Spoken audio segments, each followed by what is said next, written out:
Почитувани представници на медиумите, благодарам што сте денеска тука и што континуирано ја следите и поддржувате работата на Центарот за култура Марко Цепенков и на Театарот Војдан Чернодрински. Вашата поддршка ни е исклучително важна за да може театарот и уметноста да стигне до публиката. Веќе утре, на 2 април, со почеток во 20 часот, пред прилепската публика премиерно ќе биде изведена новата представа Сатот, по текст на Лидија Митовска-Ѓоргиевска, а во режија на Кристина Димитрова.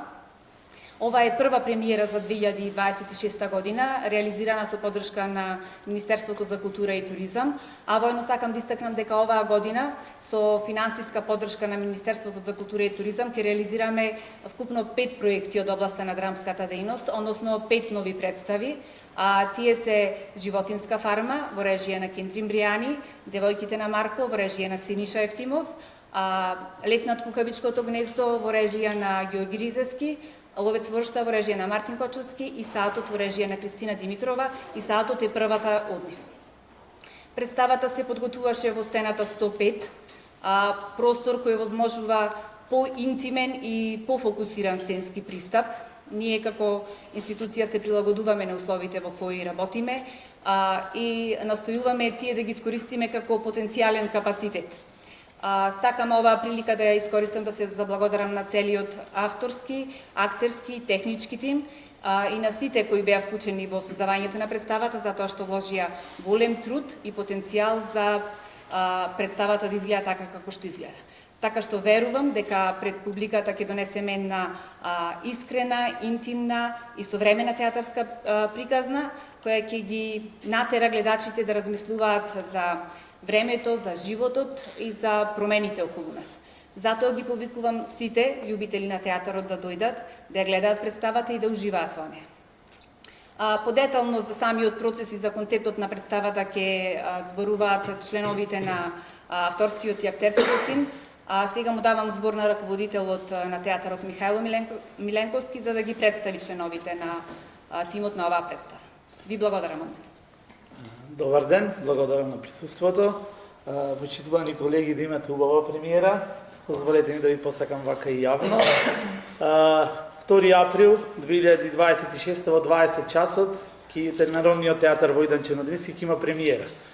Да, ова го кажувам на 1 април и да знаете дека не е априлска шега, туку на вистина ќе имаме премиера. Многу сум горд и искрено не знам дали можам да ја пренесам таа среќа преку камерите и до публиката, што денеска треба да го најавам тимот на првата представа од овогодинешната програма на нашиот театар. И посебна гордост и среќа ми прави тоа што го најавам текстот на Лидија. Значи, како театар и како ансамбл, мислам и дека и ние, а и цела држава, сите наши театри, треба да ги поддржуваме нашите македонски автори и колку што можеме и колку што ни дава простор и програмата да земаме по еден македонски автор, се извинувам. Значи, македонските автори треба да ги гледаме колку што можеме да ги ставаме на нашите репертуари, бидејќи тоа е нашето богатство, тоа е нашиот идентитет, таа е нашата култура. Лидија, ти благодарам што ни дозволи да го работиме овој текст, да има праизведба во нашиот театар, навистина чест ни е и гордост. А сега дозволете ми да ја представам екипата која што работеше на представата. Како што веќе најавив, Лидија Митовска-Ѓоргиевска е и автор и драматург на представата, Кристина Димитрова е режија на представата, костими и сценографија изработи Благој Мицевски, а во представата играат. Сатот го игра Филип Јездич, кој што, мислам, наша гордост е што втор пат и чест настапува на нашата сцена. Актерско деби му. Актерско деби му е прво, точно. Прв пат на филм, како што се пише, е прв пат на театар. Ликот на Јован го игра Димитар Ѓоргиевски, а Вера игра Наташа Ачански. Вокалната појава е на Ана Митовска. Музиката во представата е креација на двајца талентирани луѓе. Тоа е Филип Јездик и од мојата лева страна Томе Темелковски. Сега нема многу да должам со зборување. Сакам да и се заблагодарам на екипата и да ги оставам да си кажат тоа што сакаат. Една благодарност до директорот што го одобри овој проект, бидејќи се обидуваме со години да го поставиме на сцена низ разни театри низ Македонија. И ова е еден апел, бидејќи сметам дека без македонска драма нема македонски театар. Тоа треба да ни биде јасно и не само една драма театарот годишно да одбира, него да одбира повеќе драми, бидејќи така само можеме да создадеме наш автентичен театар. Така што уште еднаш сакам да се заблагодарам на театарот што се одлучи да ни даде шанса. Ова е прв напишан текст на Лидија и прв поставен на сцена. Да, и наградуван текст, не знам. Така што мене ми е чест што конечно ми се даде шанса да поставам современ македонски автор. Текстот е напишан 2020 година. Интересен е бидејќи се работи за релативно млад брачен пар, 40 години имаат, но се долго заедно и живеат во различно време. А времето го игра човек, часовник, зиден часовник, тој е Филип и е музичар. И беше многу интересно да се работи на тема на време, како актерите го доживуваат времето, како ликовите во драмата го доживуваат времето, како реагираат на тоа. Исто така и се занимававме со темата на рутина, љубов, близина, но истовремено и осаменост. И тоа создаде некоја посебна атмосфера во представата. Така што тоа е. Аз би сакала да кажам дека низ овој процес, кој што е исклучително значаен за мене, дознав една работа. Очигледно постојат два типа автори. Едните се оние кои што веруваат во своето дело, во она што го напишале и до крај се борат за него, а другите се оние кои што секогаш се сомневаат во се што напишале, го преиспитуваат секој свој збор и се борат не за делото, туку со делото. Или уште повеќе против делото. Јас, погодете, сум од вторите. На таквите автори им е потребна силна екипа, која што многу верува. Оваа екипа овде што ја гледате, цела, лавовски се бореше за да го задржи секој мој збор, за да го задржи текстот во целост. Јас имам професионална деформација како драматург. Драматурзите знаете што прават, кратат и менуваат. Не беше поштеден мојот текст од тоа. Јас цело време имав тенденција нешто да менувам, нешто да кратам, меѓутоа сите застанаа во одбрана на мојот текст и го одбранија успешно од мене. Така што нека си има сега свој живот кога ме преживеа мене. Повелете. Какво е чувството, прво дело? Чувството е многу чудно, многу интересно, навистина. Не знаев јас како ќе реагирам кога сум на проби каде што се поставува мој текст. Не знаев дали ќе ми биде гордост или срам или ќе се радувам, или значи измешани се тотално чувствата, не можам да опишам. На моменти навистина сум прегорда. На моменти сум не толку сигурна и самоуверена. Јас барам нешто да се смени. Ама не дозволуваат. Сега како ти изгледа тоа твоето видено на сцена? Сега откако заврши овој процес, се чувствувам лесно и исполнето. Како да се случило нешто што требало да се случи, а јас не сум можела да го предвидам, бидејќи јас кога го пишував текстот, воопшто не си замислував дека ќе се поставува на сцена. Јас не го пишував за да се поставува или за да се чита, го пишував едноставно затоа што морав да го напишам.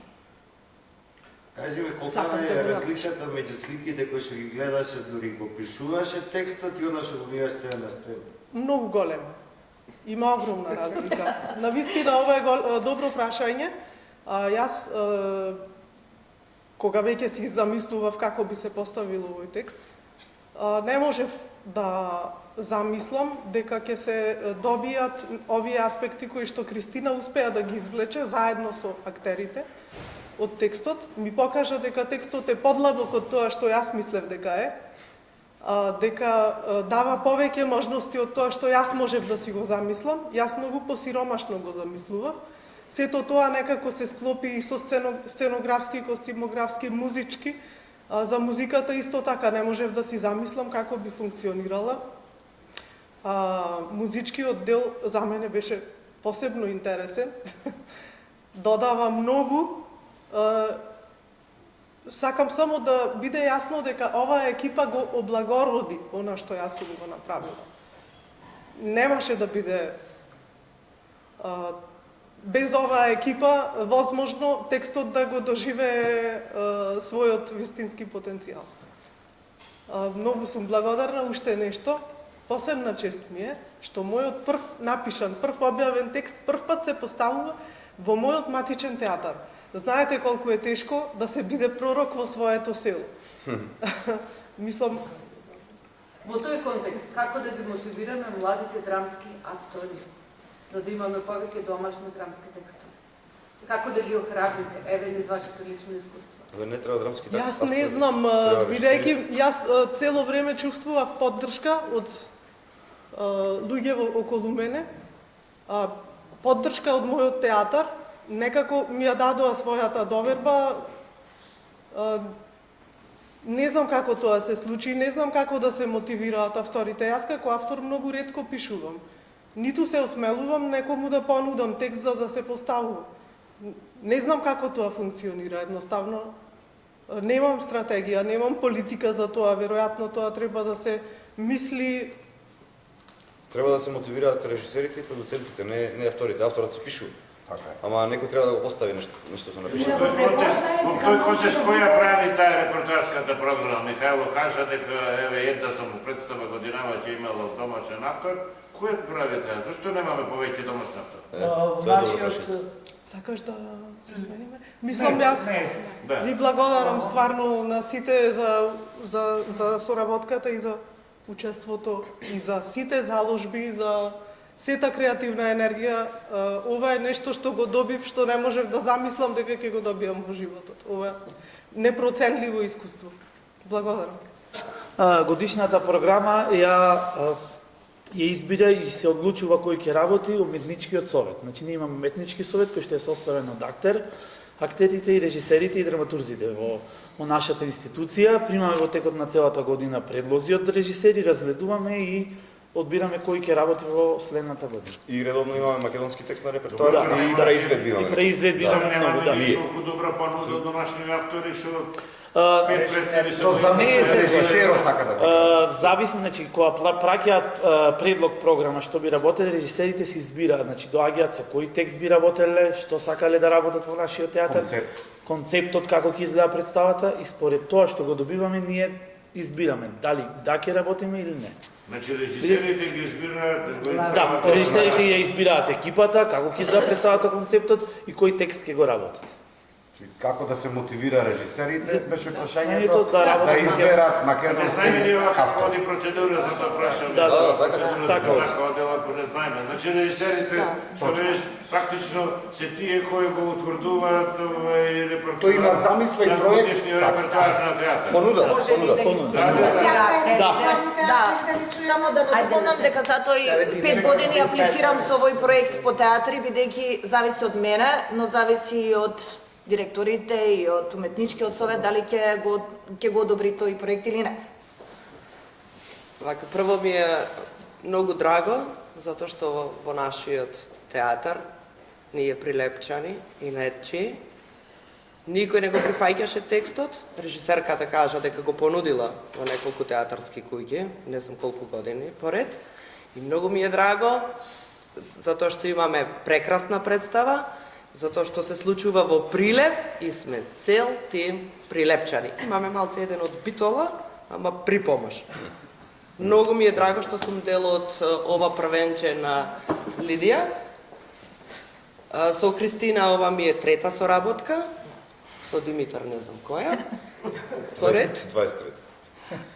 Представата многу ми се допаѓа и некако со Михајло разговаравме попатно, последнава година, од чиста куќа па наваму. чувствувам дали е тоа поддршка од нашата публика зашто ни се случи тоа што ни се случи со театарската зграда. Некако представите, публиката ги доживува многу блиску, многу лично, секој се пронајѓа и во чиста куќа, така беше и со Црнила, а истото се случува и со оваа представа. Некако се многу блиски, многу секојдневни и многу човечни.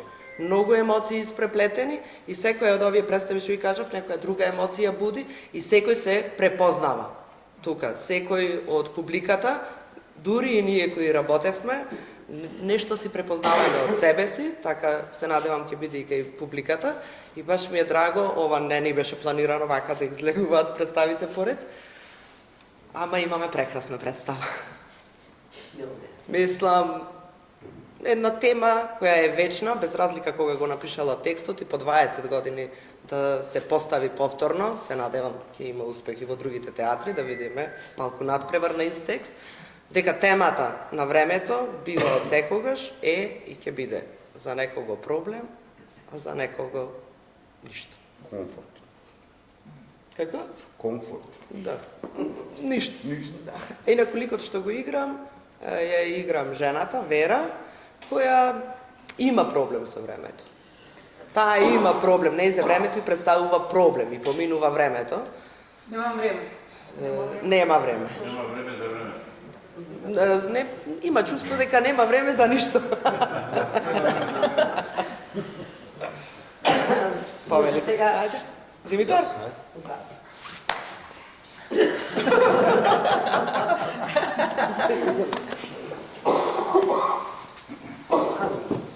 Па ние тамамите така да се Има прашање некој конкретно или што имаш ли ти време за... Време, да. Нема, ама... Сите горе долу исто време. 24 сати дневно и тоа е тоа. Не, мислам и мене исто ми е многу мерак да не се повторуваме за соработката. Јас чувствував дополнителен притисок бидејќи авторот на текстов е сопруга ми. Да не звучам многу шовинистички, ама знаете отприлика каков е односот од жената кон мажот ако заборави ѓубрето да го истори, а сега заборавате. Замислете како е ако текстот ако го сгрешам на сцена. Така да имам дополнителен притисок, сакам да кажам. Да, на собствен ризик. Не, шега на страна, исто ми е многу кеф, едно дека се поставува независно од нашите семејни односи. Многу ми е кеф што се поставува домашен автор, прилепски автор, мислам секогаш за почит, особено ако е текстот феноменален како што е. Стварно јас мислам дека е вонвременски текстов. Ја го споредувам со големи автори од историјата, со мртви автори. Живите да не ги четете. Да, супер беше и процесот, мислам исто си се знаеме сите како стари алишта овде со Кристина, ние 5-та со работка, со Наташа 25-та, со Филип исто имаме, да, веќе историја, Томе и така натаму. Да. Ама тоа што се знаеме не значи дека сме си досадени, туку напротив, функционираме веќе како подмачкана машинерија овде, донекаде, со сите кавги, грешки, заплети и расплети, на крајот добиваме производ како што доликува. Така да повелете, гледајте. Здраво и од мене на сите. Пред се сакам да и се заблагодарам на Лидија и на Кристина што ме поканија да учествувам во оваа представа. Се надевам дека има некаква доверба во мене, дека можам да се вклопам во овој процес. Како што спомна Михајло, ова е моје второ учество во театарска представа и со Прилепски театар. Претходно учествував во представата Дупловно и сега во Саатот. Во поглед на музиката, за компонирањето, тој процес беше многу едноставен. Јас и Томе немавме некои големи, длабоки разговори што би правел. Едноставно, како што се развиваа пробите со поставување на мизансцени, сценографија, идеите сами се отплеткуваа од клопчето. Мој поголем предизвик беше како ќе се вклучам на сцена со актерите, бидејќи ова е моја прва актерска улога, да речам, хибридна улога. Имам да бидам актер и музичар. И тоа ми создаде поголем притисок, а во поглед на музиката процесот си течеше многу глатко. Вака, има звучни ефекти во представата, што се реално снимени, што би рекле real time, така да едно од овие настани, колешката ваша новинарка Светлана Ристеска беше сведок кога интересна анекдота за процес. Влегува овде во фоаево и случајно јас имам наместено микрофон во ВЦ. Ми треба таков звучен ефект. Не случајно, намерно. Случајно за незе беше. Јас намерно наместив. Требаше да снимиме ефект кај шоди жена по нужда. Мала. И сакав јас да биде толку реално во real time. Значи, да секој различно се понаша во ВЦ. Така, кога пушта вода, дали се мие раце, дали не... И тоа е многу битен факт. Молам, не мора деталите да и замислете си. Значи, ова е интересниот дел. И случајно колешката влегува натра, јас бев негде подизлезен. Тука се наместен опрем имам за снимање. И излегува препалена цела. Шо е ова? Викам, не се секире, не си ти наред за снимање. Да, сите, и реално звучи во представата, че кој сака, кој милува некаде, нека ја гледа, реално звучи вистина во една собичка горе кај што имаме во 105-ка, таму нема ВЦ, имало на времето, можда сега нема, и кој ќе се пушти тој звук, толку реално звучи, кој вистина да има ВЦ таму. Казанчето, таа атмосфера се осеќа, тој дел само што ни е така реално снимен, сите други ефекти се праени во живо, правмовет, Филип музиката што ја свири дел, што ја свири тој дел и јас ја превземам, ја лупираме во живо. Затоа и че ја замолам публика, оствари нема што да ја замолам публиката нека цитира, на почеток пред да почне представата почнува сато да чука. И имаме микрофон наместен и го превземаме тој звук и после продолжуваме така цело време да лупираме, се вика тоа, лупинг да правиме во живо. Сите ефекти во живо се дали снимени, дали изведени на сцена. Музиката исто во живо е цела. Дали јас се свирам на едно клавиатурче, дали тој свири со други инструменти, да не откривам кои инструменти се свира. И е доста, не знам, хомогена влезе во представава, неш? Едно во друго си влегува некако. И лесно се склопи, да, каже Филип, многу лесно се склопи нештото, пошто така, искусни музичари сме пред се, за него беше поголем предизвик мизансценски дел, актерски, како да го изведи. И не знам, убаво представи мама. Мене ми беше многу забавен процес, сакам да кажам. Најмногу слова, значи, сте... Да, ова беше едно, да, како сведок беше таја на моментов. Празнење на очиот мене. Така, шутјур. Прашањето ми е друго, во последно време. Добро. Каде што дозволува представата? Дали е тренд или е поголема оригиналност, се преферира музика во живо, музика склопена само за представата. Што и дава на представата таквиот приод кон музичкиот елемент?